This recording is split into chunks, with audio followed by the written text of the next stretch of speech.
Hi friends, welcome to my channel. This is Karuna Priyadarshini. ఈరోజు నేను గాయత్రి దివ్య మంత్రం యొక్క విశిష్టత తెలుపుతున్నాను. మనం గాయత్రి మంత్రం చదువుకుంటాం కదా, అందులో మనకి 24 బీజాక్షరాలు ఉంటాయండి. 24 బీజాక్షరాలలో 24 దేవతామూర్తుల నామాలు అందులో ఉంటాయి మనకి. ఆ దేవతామూర్తుల నామాలను మనం పఠిస్తాము కనుకనే దాన్ని మనము మంత్రాలు అని అనడం జరుగుతుందండి. బీజాక్షరాలు అంటే బీజం అంటే విత్తనం,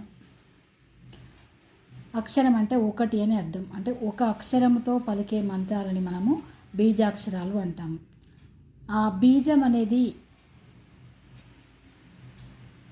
ఓం నుంచి పుడతాయండి. ఓంకారం అనేది